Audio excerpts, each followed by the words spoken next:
ராஜா இயேசு கிறிஸ்து நாமத்தால் இந்த சிறு ஜெபத்தினாலே மத்தேயு 25:21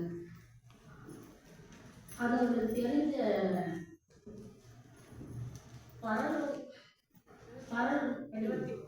அவனுடைய எஜமான் அவனை நோக்கி நல்லது உத்தமமும் உண்மையுள்ள ஊழியக்காரனே. இல்ல மத்தேயு 25:20. அப்பொழுது 5 தாலந்து வாங்கினவன் வேறு 5 தாலந்தை கொண்டு வந்து, ஆண்டவனே, 5 தாலந்தை என்னிடத்தில் ஒப்புவித்தீரே, அவைகளை கொண்டு இதோ வேறு 5 தாலந்தை சம்பாதித்தேன் என்றார். அப்பொழுது பரலோக ராஜ்யம் தங்கள் தீவெட்டிகளை பிடித்து கொண்டு மணவாளனுக்கு எதிர்கொள்கிறார். 10 பரலோக ராஜ்யம் தங்கள் தீவெட்டிகளை பிடித்துக் கொண்டு மணவாளனுக்கு எதிர்கொண்டு போக புறப்பட்ட 10 கன்னிகைகளுக்கு ஒப்பாயிருக்கு. இது வந்து எல்லாம் வந்து பரலோக ராஜ்யம் சமீபமா இருக்கிறது. எல்லாரும் என்ன பண்ணுங்க, ஆயத்தப்படுங்கன்னு சொல்லிடணும். ஆனா எனக்கு ஆயத்தப்படுறது, கன்னிகைகள் வராங்க, அவங்க வந்து எண்ணெயை வச்சிருக்காங்க, பிரிய வச்சிருக்காங்க. 5 கன்னிகைகள் ஆயத்தமா இருக்கிறது. இந்த 5 கன்னிகைகள் எண்ணெய் இல்லாத வராங்க. அப்போ வந்து வரும்போது என்ன ஆகுதுன்னா, தூங்கிடுறாங்க. எல்லாரும் தூங்கும் போது என்னன்னா ஒரு சத்தம் உண்டாகும், ஆண்டவருடைய சத்தம். என்னன்னா நான் வரேன் சொல்றது ஒரு சவுண்ட். அப்போ வந்து அந்த கன்னிகை என்ன பண்றாங்க, ஆயத்தப்படுறாங்க, எழுந்து ஏசப்பாவை வரவேற்க ஆயத்தமா இருக்கிறாங்க.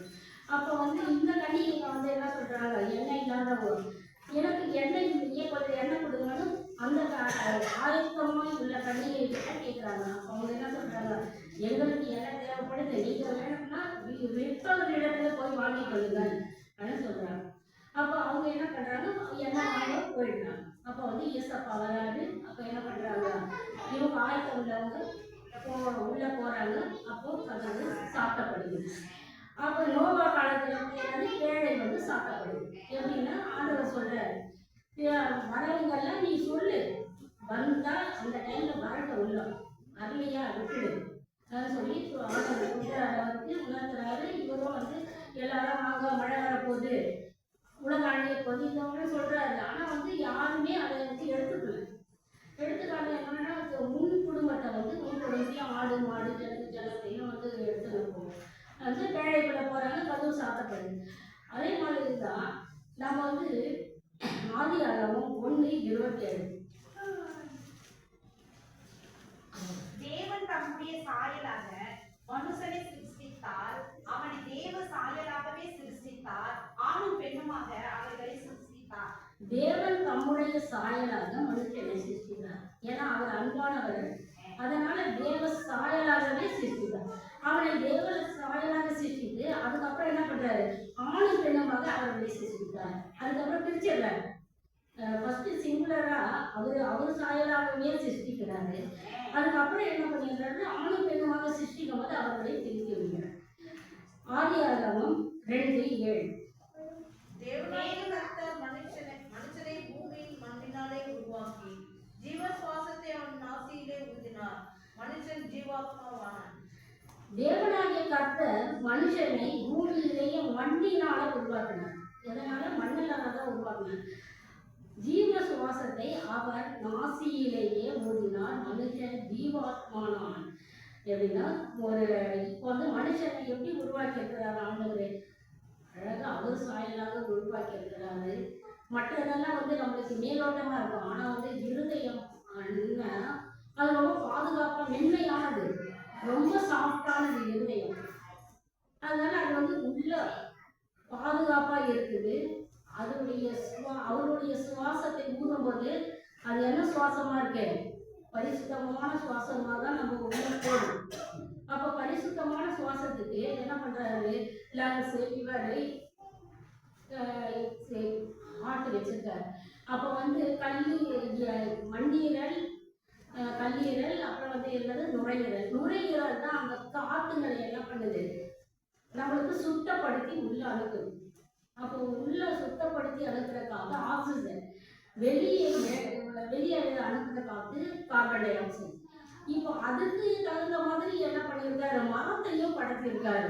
அந்த மரம் என்ன பண்ணுது, இந்த நல்ல காற்றை வந்து வெளியே விட்டுட்டு கார்பன் டை ஆக்சைடை உள்ள எடுத்துக்கணும், ஆக்சிஜனை வெளியே விடுறது. அப்போ படைக்கும் போது ஆண்டவர் ஒவ்வொன்றையும் நேர்த்தியாக என்ன செய்ய வேணும், எப்படி செய்ய வேணும்னு படைச்சிருக்காரு. அப்போ வந்து ஆண்டவர் என்ன சொல்றாருன்னா, நான் உன்னுடைய இருதயம் சுத்தமா இருந்தா உன்னுடைய இருதயத்துல நான் வாசம் பண்ணுவேன். சுத்தமா இருதயம் உள்ளவர்கள் இஸ்ரவேலின் தேவன் நல்லவராகவே இருக்கிறார்கள். சுத்த இருதயம் உள்ளவர்களுக்கு இஸ்ரவேலின் தேவன் நல்லவராகவே இருக்கிறார். அதனால வந்து இருதயத்துலதான் எல்லாமே புறப்படுது. நம்மளுக்கு ஒவ்வொரு வந்து துர்குணங்களும் நல்ல செய்திகளும் நம்ம இருதயத்துல இருந்தான். அதை வந்து உன் இருதயத்துல இருந்தான் வாயின் வார்த்தைகளாக வரும்னு சொல்லுவாங்க. அப்போ வந்து இருதயத்துல என்ன இருக்குதோ அதுதான் வாயின் வார்த்தைகளாக புறப்படும். இருதயத்துல இருக்கிறது தான் பிரெயினுக்கு போகும், மூளைக்கு சென்று என்ன பண்ணும், இதை செய் அதை செய்யினா அதுதான் இருதயத்துல தான் ஃபர்ஸ்ட் ஸ்டார்ட் நம்மளுக்கு எல்லாமே. அந்த இருதயத்துல இருக்கிறது தான் பிரெயினுக்கு போயிட்டு இதை செய் அதை செய் சொல்லும் போது தான் நம்ம செய்யணும். அப்போ வந்து எல்லாமே இருதயத்துல இருந்தா இருதயத்தை வந்து எப்பயுமே நம்ம சுத்தமா வச்சிருக்கணும். ஏன்னு கேட்டா வந்து ஆண்டவர் என்ன பண்ணாரு, உலகம் பூரா சுத்தி தெரியும் போது என்னது நல்லதை செய்யறதுக்கு தான் சுத்தி தெரிஞ்சால கட்டி கெட்டதை செய்யறதுக்கு சுத்தி தெரியல. அவருக்கு கெடுதல் பண்ணும் போதும் அடைக்கப்பட்ட போதும் அவர் மறுகணத்தை காமிச்சாரு, அவரு காரி துப்புனாங்க. அப்படி இருந்தும் அவர் என்ன பண்ணாரு, ஜனங்களுக்காக நம்மளுக்கோசம் தான் அவர் வந்து இந்த உலகத்துல வந்து சிருஷ்டிக்கார கட்டி அவ்வளவு பாடுகளையும் பட்டார். சங்கீதம் 1:1. துன்மார்க்கனுடைய ஆலோசனையை நாடாமல் பாவிகளுடைய வழி நின்றாமல் பரியாசக்கார ஒருவரிடத்தில் உட்காராமலும் கர்த்தருடைய வேதத்தில் பிரியமாயிருந்து இரவு பகலும் அவருடைய வேதத்தில் தியானிக்கிற மனுஷன் பாக்கியவன். துன்மார்க்கருடைய ஆலோசனைகளில் நடவாமலும் பாவிகளுடைய வழியில் இல்லாமலும் பரியாசக்காரர் உட்காரும் இடங்களில் உட்காராமலும். துன்மார்க்கம்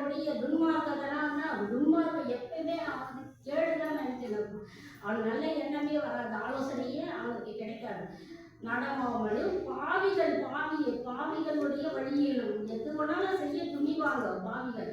அந்த நில்லாமலும் பரியாசக்காரர் உட்காரும் இடத்தில் உட்காராமலும் கர்த்தருடைய வேதத்தில் பிரியமாயிருந்து இரவும் பகலும் அவருடைய வேதத்தில் தியானமாய் இருக்கிற மனுஷன் பார்ப்பாங்க. கர்த்தருடைய வேதத்துல பிரியமாய் இருக்கணும், இரவும் பகல் அவருடைய வேதத்தை தியானம் பண்ணணும். என்னன்னா நம்ம செய்யறது ஒன்றும் பெருசா நம்ம தனியா உட்கார்ந்து தியானம் பண்ணது இல்லை. ஒரு சமைக்கிற போது ஒரு எல்லாமே ஒரு செய்யற போது ஒருத்தருக்கு ஒருத்தர் வந்து நம்ம கிட்ட இல்லைன்ற கேட்கும் போது நம்ம கிட்ட இருக்குதா அதை கொடுக்கணும். ஒரு விஷயமும் நம்ம செய்யற செயல்கள்ல தான் ஆண்டவர் வந்து வேதத்தை படைச்சிருக்கிறாரு. நம்ம செய்கிற வேத என்னென்ன செய்கிறோமோ அதுதான் வந்து நம்மளுக்கு இதுவார். சங்கீதம் 119 1 2.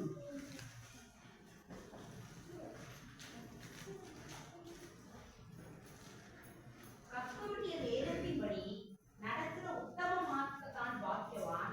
அவருடைய சாட்சிகளை கைக்கொண்டு அவரை முழு இருதயத்தோடு தேடுகிறவன் பாக்கியவான். அவர்கள் அநியாயம் செய்வதில்லை, அவருடைய வழியில் நடக்கிறார். கர்த்தருடைய வேதத்தின்படி நடக்கிறது உத்தமமானதான் பாக்கியவான்கள். அவர் சொல்லிட்டு கர்த்தர் என்னுடைய வேதத்தின்படி நீ நடக்கிறதுனா உத்தமமா இருக்கிறனா பாக்கியவான்மா. அவருடைய சாட்சிகளை கை கொண்டு அவரை சங்கீதக்காரன் தான் சொல்றாங்க, அவருடைய சாட்சிகளை கை கொண்டு அவரை முழு இருதயத்தோடு தேடுகிறவர்கள் பாக்கியவான்கள். அவருடைய சாட்சிகளை அவருடைய வேதத்துல என்னென்ன இருக்குதுன்னு எழுதியிருக்கிற பிரகாரம் நடந்து அதனுடைய முழு இருதயம் முழு இருதயம்னா என்னது, சுத்தமான இருதயம், பரிசுத்தமான இருதயம், தீங்கு நினைக்காத இருதயமா இருக்கணும். தேடுகிறவர்கள் பாக்கியவான்கள். அவர்கள் அநியாயம் செய்வதில்லை, அவருடைய வழியில் நடக்கிறார்கள். அவர் என்னது, அவர் நல்லவராகவே இருந்தார், அவருடைய வழியில் நடக்கிறார். அவர்கள் சங்கீதம் 15:2. உத்தமனாய் நடந்து நீதியை நடப்பித்து மனதார சத்தியத்தில் பேசுகிறவன் தானே. அவன் தன் நாவினால் புறங்கூறாமலும் தன் தோழனுக்கு தீங்கு செய்யாமலும் தன் அயலான் மேல் சொல்லப்படும் நிந்தனையான பேச்சை எடுக்காமலும் இருக்கிறான். உத்தமமாய் நடந்து நீதியை நடப்பித்து மனதார சத்தியத்தை பேசுவான். அவன் வந்து யாருக்கையும் நினைக்க மாட்டான். யாருக்குமே குடும்பத்திலேயே நல்லதா இருக்கும். அடுத்த வெளியே இடத்துலையும் அது நல்ல ஒரு இதுவாக தான் இருக்கும். அதனால் வந்து எப்பவுமே உத்தமமாய் நடந்து நீதியை நடப்பித்து மனதார சத்தியத்தை பேசுகிறார். மனதார சத்தியத்தை பேச தொடங்கிட்டோம்னாலே எந்த இதுவும் வராது. உலகத்தின் உபத்திரம் உண்டு, உலகத்தின் உபத்திரம் உண்டு, நான் உலகத்தை ஜெயித்தேன்னு ஆண்டவர் சொல்றாரு. உலகத்தோட உபத்திரம் உண்டு, ஆனா நான் என்ன பண்ணேன், உலகத்தை நான் ஜெயித்தேன். எப்படி ஜெயித்தாரு? மார்க் 1:35.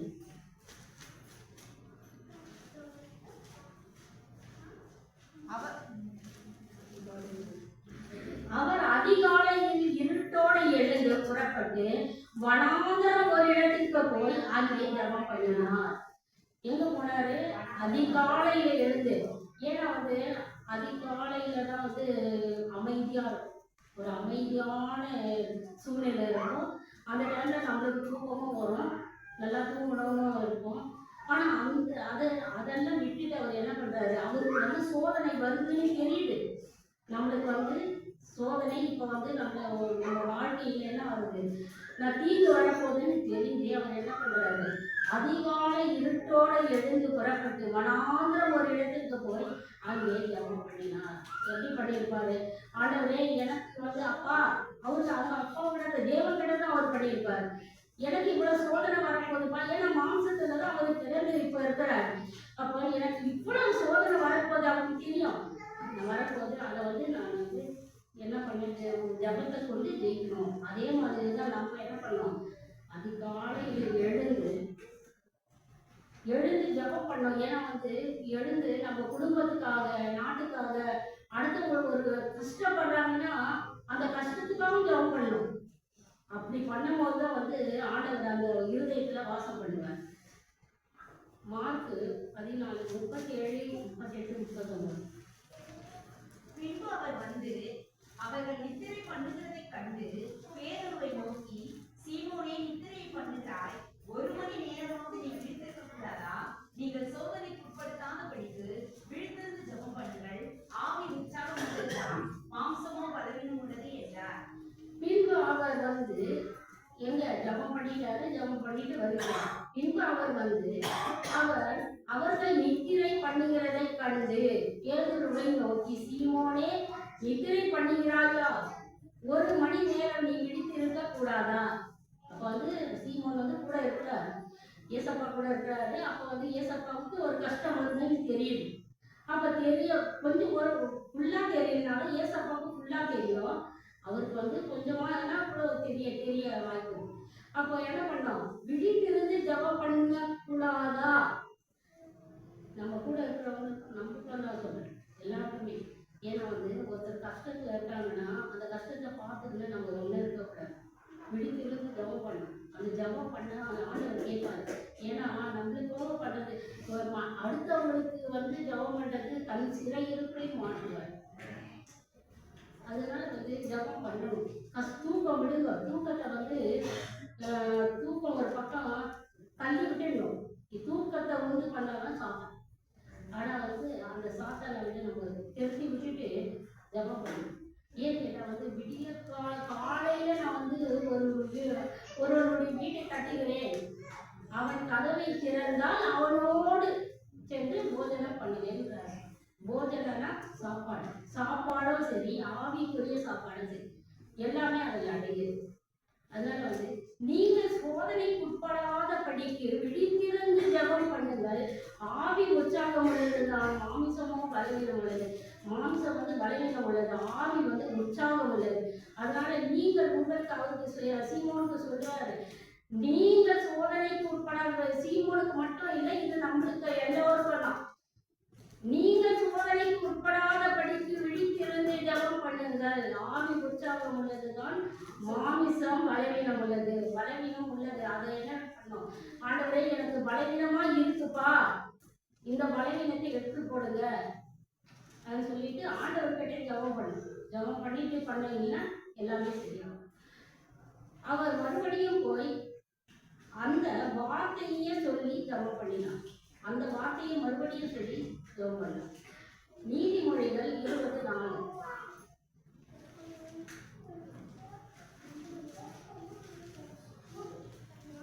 சோம்பேறியே, குளிர்கிறது என்று உழமாட்டார்,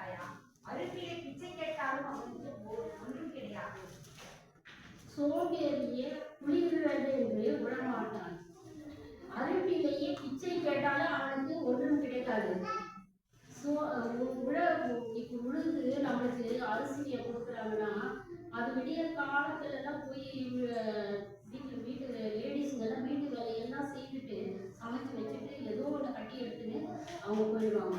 ஜென்ஸ் அதுக்கு முன்னே என்ன பண்ணுவாங்கன்னா ஒரு 20-30 வருஷம் முன்னே காலையில் விடிய காலையில் 4 மணிக்கெல்லாம் போயிடுவாங்க. போயிட்டு அப்போல்லாம் வந்து கரண்ட் எல்லாம் யாருன்னா ஒருத்தர் 2 பேர் தான் போட்டிருப்பாங்க, அவ்வளோதான் இருக்காது. அந்த தண்ணி வந்து அந்த நிலத்துக்கு வந்து பாய்ச்சணும். அப்போ வந்து என்ன பண்ணுவாங்க, ஒரு பாட்டு பாடிக்கின்னு அந்த மாடு இருக்கும், அந்த மாட்டில் வந்து ஏறி அந்த தண்ணியை வந்து கிணத்துலேருந்து எடுத்து வந்து ஊற்றும். அது மாதிரி பாட்டு பாடிக்கிட்டே தான் ஒரு வேலையை செய்து இருப்பாங்க. அப்போ அது அந்த தண்ணியை வந்து அந்த நிலத்துல போய் ஊறி அது நல்லா இந்த வேப்பம் புண்ணாக்கு வேப்பத்தழையெல்லாம் போட்டு நல்லா பதப்படுத்தி அதுக்கப்புறம் தான் பயிரை உருவாக்குவாங்க. நாற்று நட்டு அதுக்கப்புறம் தான் அப்படி சோம்பேறி குளிர்கிறது என்று உழமாட்டான் அதுக்கிடையே பிச்சை கேட்டாலும் அவனுக்கு ஒன்றும் கிடைக்காது. ஏன்னா சோம்பேறி தனத்தை உடனும் விட்டுட்டு நம்ம வந்து சோம்பேறி தனமா இருந்துட்டு நம்ம போய் பிச்சை கேட்கணும்னு அவசியம் கிடையாது. ஆண்டவர் அப்படி படைக்கல நம்மள. நம்ம வந்து சோம்பேறி தனத்தை விட்டுட்டு எழுந்திருக்கணும். எழுந்துட்டு இது படிச்சு நீதிமொழிகள் 21-25 வருத்தமானதை சோம்பேறி கையில் வேலை செய்து சம்பாதித்தாலும் அவன் ஆசை அவனை கொள்ளும். சோம்பேறியின் கைகள் வேலை செய்ய சம்மதியாகினால் அவன் ஆசை அவனை கொள்ளும். அவன் வந்து சோம்பேறியின் கைகளில் வேலை செய்யறதுக்கே டைம் செய்ய மாட்டான். அப்ப என்ன பண்ணுவான், அவனை ஆசைப்படுறதெல்லாம் ஒண்ணுமே அனுபவிக்க முடியாது. கஷ்டப்பட்டவங்க அனுபவிக்க முடியும், கஷ்டம் இல்லாத எப்படி அனுபவிக்க முடியும்? கஷ்டப்படணும். நீதிமொழிகள் 6:6 சோம்பேறியே நீ எறும்பிடத்தில் போய் அதிபதியை பார்த்து ஞானத்தை கற்றுக்கொள். சோம்பேறியே நீ எறும்பினிடத்தில் போய் அதன் வழிகளை பார்த்து ஞானத்தை கற்றுக்கொள். அடுத்த வசனமும் படிக்கும் 3-7-8 அதற்கு பிரபுவும் தலைவனின் அதிகாரியும் இல்லாததும் கோடை காலத்தில் தனக்கு ஆகாரத்தை சம்பாதித்து அறுப்பு காலத்தில் தனக்கு தானியத்தை சேர்த்து வைக்கும். சோம்பேறிய நீ எறும்பினிடத்தில் போய் அதன் வழிகளை பார்த்து ஞானத்தை கற்றுக்கொள். அதுக்கு ஞானம் ஆண்டவர் தான் கொடுத்துருக்காரு ஞானத்தை. சோம்பேறி வந்து ஒரு சின்ன ஒரு நட்டுடைய சிறு பருப்பை கீழே விழுந்துட்டா கூட அது என்ன பண்ணும், ஒரு 10 வந்து ரொம்பலாம் சேர்ந்துக்கும். ஏன்னு கேட்டால் அதை எடுத்துன்னு போகணும். எடுத்துன்னு போய் அந்த கூட்டுக்குள்ளே வச்சுக்கின்னு அது வந்து சாப்பிட்றது. அப்போ சோம்பேறி நீ எறும்பினிடத்தில் போய் அதில் வழிகளை பார்த்து ஞானத்தை கற்றுக்கொள். அதற்கு பிரபுவும் தலைவனும் அதிகாரியும் இல்லாது இருந்தார். அதற்கு யாரும் வந்து அதிகாரம் பண்றதுக்கு இல்லை, நீ செய்துதான் ஆகணும், நீ போய்தான் ஆகணும்னு சொல்லிட்டு யாரும் அதிகாரம் பண்றதுக்கு ஆள் கிடையாது. அது அப்படி இருந்த கோடை காலத்தில் தனக்கு ஆகாரத்தை சம்பாதித்து அறுப்பு காலத்தில் தனக்கு தானியத்தை சேர்த்து வைக்கும். அது சேர்த்து வைத்துக் கொள்ளும். அதுக்கு அடுத்தது வந்து கொஞ்சத்துல உண்மையாக இருந்தால் அநேகத்தில் அதிபதி ஆகும் ஆண்டவர் சொல்றார். கொஞ்சத்துல உண்மையாக கொஞ்சத்துல, ஏன்னா வந்து முழுமையானவங்க உண்மையா இருக்க மாட்டாங்க. கொஞ்சத்திலே உண்மையாக இருந்தால் அநேகத்தில் அதிபதி ஆகுவேன். மத்தேயு 17:25-26-27 அவன் வீட்டிற்குள் வந்தபோது அவன் பேசுகிறதற்கு முன்னமே இயேசு அவனை நோக்கி, சீமோனே, உனக்கு எப்படி தோன்றுகிறது? பூமியின் ராஜாக்கள் தீர்வையும் வரியையும் தங்கள் பிள்ளைகளிடத்தில் அந்நியரிடத்திலோ யாரிடத்தில் வாங்குகிறார்கள் என்று கேட்டார். அதற்கு பேதுரு, அந்நியரிடத்தில் வாங்குகிறார்கள் என்றான். இயேசு அவனை நோக்கி, அப்படியானால் பிள்ளைகள் அதை செலுத்த வேண்டுவதில்லையோ? ஆகிலும் நாம் அவர்களுக்கு இடலாயிராதபடிக்கு நீ கடலுக்கு போய் தூண்டில் போட்டு முதலாவது அகப்படுகிற மீனை பிடித்து அதன் வாயை திறந்து பார். ஒரு வெள்ளி பணத்தை காண்பாய். அதை எடுத்து எனக்காகவும் உனக்காகவும் அவர்களிடத்தில் கொடு என்றார். அவன் வீட்டுக்குள் வந்தபோது அவன் பேசுகிறதுக்கு முன்னே இயேசு பேசுறாரு. என்னன்னா, சீமோனே, எல்லாம் வரி பணம் கட்டுறாங்க, நம்ம கட்டணுமான்னு சொல்லிட்டு கேட்கறமாதிரா, ஆமான்னு சொல்ல மாதிரா. அப்போ வந்து நம்மளுக்கு அவங்களுக்கு இதெல்லாம் நம்மளுக்கு இருக்கக்கூடாது, கட்டாத இருக்கக்கூடாது. நீ போய் ஒரு மீனைக்குடி, முதலாவது அகப்படுற மீனைக்குடி, அது வாய் திறந்து பாரு, அதில் வெள்ளி பணம் இருக்கும். அதை எடுத்து எனக்காகவும் உனக்காகவும் கொடுன்றார். அப்போ ஏசப்பாவே கரெக்டாக நடக்கணும்னு நினைக்கிறார். அப்போ வந்து நம்ம என்ன பண்ணோம், ஒருத்தர்கிட்ட ஒரு 1000 ரூபாய் கொடுக்குறோன்னு நினச்சிக்கோ. ஒரு 10ஆம் தேதி வந்து 10ஆம் தேதிக்கு நான் தரமா எனக்கு ஒரு 1000 ரூபாய் கொடுங்கன்னு சொல்கிறாங்க, நம்ம கொடுக்குறோம். அப்போ 10 தேதிக்கு அவங்க கொடுக்கல. அப்போ நம்ம என்ன நினைப்போம், கொடுக்கலையே 1000 ரூபாய்க்கு வரலையேன்னு சொல்லி நினைப்போம். அப்போ இன்னும் ஒரு 2 நாள் ஒரு 2 நாள் விட்டு பார்ப்போம், சரி அதுக்கப்புறம் தராங்களான்னு. அப்போ 2 நாள் பொறுத்தும் அவங்க கொடுக்கல. அப்போ என்ன பண்ணுவோம், ஏன் இவங்க கொடுக்கல நம்ம கேட்போமா, கேட்க மாட்டோம். அதே மாதிரி நம்ம வாங்கினா கூட அந்த பணத்தை எப்படி தரணும், கரெக்ட் டைமுக்கு கொடுத்துடணும். யாரும் கடன் வாங்காதவங்க கிடையாது இந்த உலகத்துல. அம்பானியே கடன் வாங்கி, எல்லாரும் கடன் வாங்கணும், கடன் இருக்கதான் செய்யும்.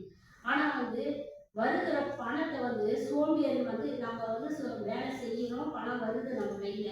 அப்போ என்ன பண்ணணும், ஆண்டவருக்கு ரசம் பாவை எடுத்து வச்சுட்டு ஆண்டவர் என்ன பண்றாரு, 5 அப்பா 2 மீன் கிடைக்குது அவர்கிட்ட. வனாந்தரத்துல ஜனங்களை அழைத்து கொண்டு போறாரு. அப்போ வனாந்தரத்துல அழைத்து கொண்டு போனோம், எதுவுமே இல்லை சாப்பிட்றதுக்கு.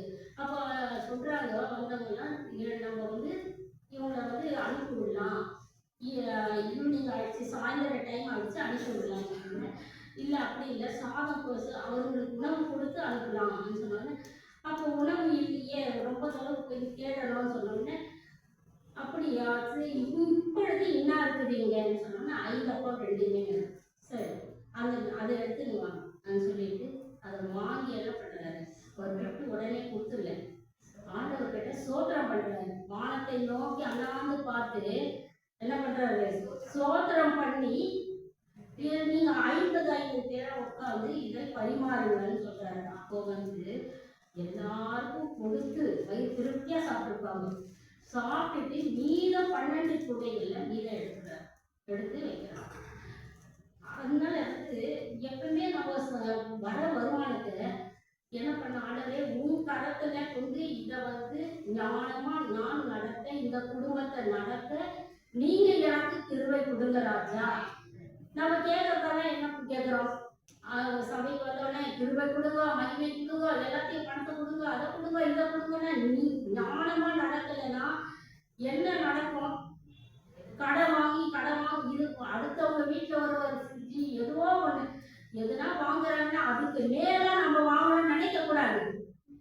இருக்கிறத வச்சு எப்படி நம்ம செலவு செய்யணும், மீதம் அதில் எவ்வளோ எடுத்து வைக்கணும், அது மாதிரி தான் ஒரு குடும்பத்தை நடத்தணும். அடுத்தவங்க பண்றாங்கன்றதுக்கோசம் நம்ம பெருமைக்கு எதுவுமே பண்ணக்கூடாது.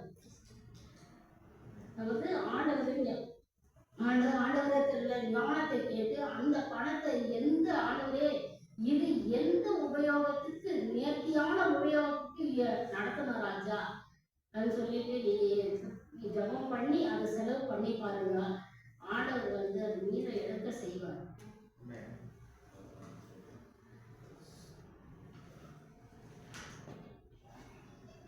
லூக்கா 9:11.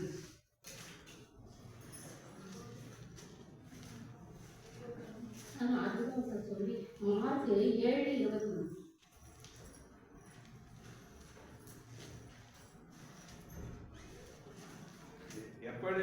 எப்படி எனில் மனுஷனுடைய இருதயத்தில் உள்ளுக்குள் இருந்து பொல்லாத சிந்தனைகளும் விபச்சாரங்களும் வேசித்தனங்களும் கொலைபாதங்களுக்கும். மார்க் 7:23. அதாவது இருதயத்துல இருந்து பொல்லாத சிந்தனைகளும் நல்ல சிந்தனைகளும் ரெண்டுமே ஆண்டவர் ஒரே இருதயத்துல தான் படைச்சிருக்காரு. அந்த ஒரே இருதயத்துல நல்ல சிந்தனைகளும் இருக்குது, கெட்ட சிந்தனைகளும் இருக்கு. வேதத்துல கூட என்ன வைத்திருக்காரு, நல்ல ஒரு சிந்தனைகளும் எழுதியிருக்காரு, கெட்டதும் எழுதியிருக்காரு. நல்லதையே நம்ம வந்து எடுத்துக்கணும். இது ஆதியாகமம் 7:1. அது நான் சொல்லிடுறேன். கர்த்தர் வந்து நோவா காலத்துல வந்து ரொம்ப அந்த காலகட்டத்தில் வந்து அநியாயம் எல்லாமே வந்து பைபிளுக்கு வேற ஒன்றும் இல்லை, நம்மளுக்கு வேற இல்லை, இதெல்லாம் நம்மளுக்கு எழுதினவன். இது இதுதான். நம்ம ரட்சிக்கப்பட்டுட்டோம். ரட்சிக்கப்பட்ட பிறகும் நம்மளுக்கு வந்து இதெல்லாம் சொல்றாங்கன்னா எதுக்கு சொல்றாங்க? நம்ம வந்து இந்த வசனத்தை வைத்து நம்ம நடந்து நீ ஆயத்தப்படுது. நம்ம ஆயத்தமானாதான் அடுத்தவங்க போய் பிரசங்கம் பண்ண முடியும். நம்ம ஆயத்தப்படணும். எல்லாத்துக்கும் வந்து ஆயத்தம் இப்படிதான் ஆண்டவர் சொல்லி இருக்கிறாரு, இப்படிதான் கேட்டிருக்காரு. இந்த பிரகாரம் நடந்தால் நம்ம வந்து அடுத்தவங்களுக்கு பிரசங்கம் பண்ண முடியும். நீ ஆயத்தப்படுத்து. நம்ம ஏன் கேட்டா வந்து நம்ம சுத்தி இருக்கிறவங்க பார்ப்பாங்க, எப்படி நம்ம எப்படி இருக்கிறோம், என்ன பண்றோம், ஏது பண்றோம், எப்படி செய்யறோம், இவங்க ஆண்டவருக்குள்ள இருக்கிறாங்கன்னு நினைப்பாங்க. அப்படி இல்லையா? இதெல்லாம் ஒரு சபைக்கு போகுது, எல்லாத்துக்கு தான் போதும். அப்போ அந்த வார்த்தை வந்து ஆண்டவரை தூஷணப்படுத்த மாதிரி நம்மள பண்ணா கூட பரவாயில்ல. ஆண்டவருக்கு தூஷண வார்த்தையில நம்ம இடம் கொடுக்க கூடாது. அவரை தூஷிக்கிற அளவுக்கு இடம் கொடுக்காத நம்ம வந்து இந்த உலகத்துல நம்ம வாழணும்.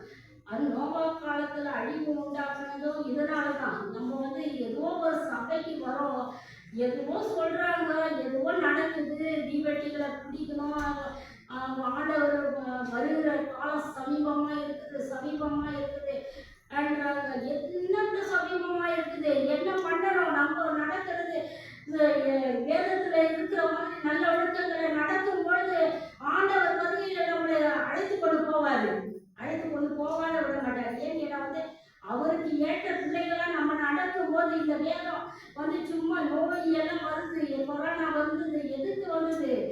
உலகத்தை அழிக்கலாம் வந்தது. ஏன்னு கேட்டா வந்து அவருக்கு தாங்க முடியல. ஏன்னு கேட்டா வந்து அட்டுழிய அநியாயம் எல்லாம். இப்போ பாக்குற ஒரு இதுல 5 வயசு குழந்தைய தங்கச்சியே கல்யாணம் பண்ணி வைக்கிறான். இது எங்க நடக்கும்? எல்லாமே ஒரு வந்து ரொம்ப மோசமான பாதையில இந்த உலகம் சென்று கொண்டு இருக்குது. அதனால அவர் வந்து அழிக்கிறதுக்கு தான் இப்போ ஆயத்தமா இருக்கிறாரு. அதனால வந்து லோத்து காலத்துல வந்து கந்தகம் போட்டாரு. ஏன் கேட்டா வந்து அவ்வளவு தாங்க முடியாத அட்டுழியங்கள் அந்த பட்டணத்துக்கு நடந்தது. அதனால வந்து அவருக்கு வந்து பொறுக்க முடியாதுதான் அந்த கந்தகம் எரிகிற நெருப்பு. கந்தகம்லாம் என்னது? தண்ணியான லிக்விடா இருக்காது, அது சாலிட் ரொம்ப திக்கா இருக்கும். அப்போ வந்து எரிகிற அக்கினியில போடும்போது அதை வந்து நம்மளை பிடிச்சி சதையை பிச்சு அப்படியே எரி என்ன பண்ண முடியாது. அப்படி ஒரு வேதனையை அனுபவிப்போம். சும்மா ஒரு சுட தண்ணி ஊற்றிக்கலாமே அவ்வளோ கஷ்டமா இருக்கும், ஒரு எண்ணெய் பண்ணாலே அவ்வளோ கஷ்டமா இருக்கும். அப்போ வந்து அது வந்து சாலிடா இருக்கும் போது, அது வந்து ரொம்ப கொதிக்கும் போது, அதை வந்து ஊற்றும் போது எப்படி இருக்கும்? அப்படி வந்து அவருக்கு கோபத்தை உண்டு பண்ணி அந்த மக்கள் வந்து இது பண்ணாங்க. அதுக்கு அடுத்தது வந்து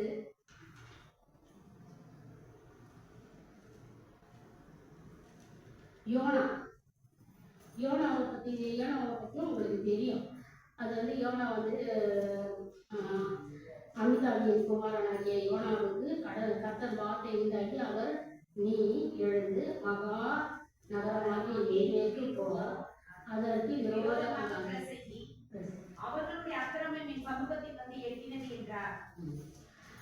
அதாவது நீ போப்பா, யோனாவை சொல்ற, நீ போய் அவங்களுக்கு விரோதமாக இது மாதிரி 40 நாளுக்குள்ள நான் அழிக்க போறேன்னு சொல்றேன். அப்போ வந்து எல்லாரும் போய் அவர் வந்து அங்கே போகாது, வேற ஒரு இடத்துக்கு போயிடுறாரு, தட்சித்துக்கு போயிடுறாரு. அப்போ என்ன ஆகுது? தட்சித்துக்கு போயிட்டு அவரும் கொஞ்சம் பாடுபட்டுட்டு அதுக்கப்புறம் ஆண்டவர் சொல்றதுதான் கரெக்டுன்னு சொல்லிட்டு வந்து சொல்றாரு, இந்த மாதிரி 40 நாள்ல அழிக்கப்பட போகுது. அப்போ என்ன பண்றாரு? ராஜா வந்து நல்லா சுகபோகமா வாழறவர். அப்போ அவரெல்லாம் என்ன பண்றாரு? அதெல்லாம் விட்டுட்டு ஆண்டவருடைய பயம் வந்துருச்சு. இதுல அழிக்க போறாரு நம்ம இதுல தட்சித்த. அதனால வந்து நம்ம என்ன பண்ணோம்? இது அழிக்கும் போது நம்ம என்ன பண்ணோம்? இதெல்லாம் விட்டுன்னு எல்லாத்தையும் கலைத்து போட்டு எல்லாமே ராஜாலாம் சுகபோகமா இருப்பாங்க, எல்லாத்தையும் விட்டு எரிஞ்சுட்டு என்ன பண்றாரு? அதுக்கு முன்னெல்லாம் வந்து 50 மூட்டை நெல் மூட்டை சாக்கு பை, கோணி பையில தான் வரும். அந்த கோணி பைய கோணி பைய போட்டுக்கினார். அந்த கோணி பையில உடையாக போட்டுக்கின்னு அங்க இருக்கிற ஜனங்கள் எல்லோரும் என்ன பண்றாங்க, அதே மாதிரி போட்டுட்டு சாம்பலில ரெட்டுடுத்தி சாம்பலில உட்கார்ந்து ஆடு மாடுகளும் புசியாமலும் உண்ணாமலும் என்ன பண்றாங்க, தண்ணி கூட குடிக்காம ஜெபம் பண்றாங்க. இப்படின்னா ஆண்டவர் நம்ம இருந்தா நம்ம வந்து பாவத்தை பண்ணிட்டோம், பண்ணாதில்லை பாவம் பண்ணிட்டு அவங்களுக்கு தெரியுது. அப்ப வந்து நம்ம ஆண்டவரை நோக்கி நம்மள மன்றாடுனா நம்மளுக்கு இரக்கம் கிடைக்கும்.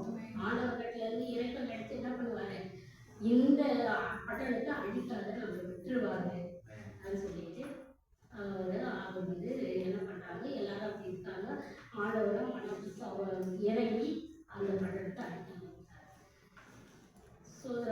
கர்த்தருடைய நாமத்துக்கு சொல்றோம் உண்டாவதாக. இந்த செய்தி ஆண்டவர் அப்பா ஒவ்வொரு இருதயத்திலையும் பதிய வைத்து ஆண்டவரை சொல்றோம். கர்த்தாவே உலகத்துல உபத்திரம் உண்டு, உண்மை கொண்டு ஜெயிக்க ஆண்டவரை கிருபையா இறங்குங்க தேவனே. இது வீணா விருதா உங்க வார்த்தை ராஜா, வீணா விருதா போகக்கூடாது ராஜா. ஒவ்வொரு வாரமும் நாங்கள் வந்து சபையில சும்மா உட்கார்ந்துட்டு போறதுக்கு இல்லை ராஜா. ஆவியானவரை இதை சாட்சியாக வைத்து ஆண்டவரை பரலோக ராஜ்யத்தை நாங்கள் அடைய ஆண்டவரை நீங்க இறங்குங்க தகவலை எல்லாவற்றையும் செய்ய திருவைக்காக நன்றி. ஒருவராய் பெரிய காரியம் துணிகர மகிமை ஒருவருக்கே செய்து நேசிக்கக்கூடிய நமக்காக இந்த சிறு ஜபத்தை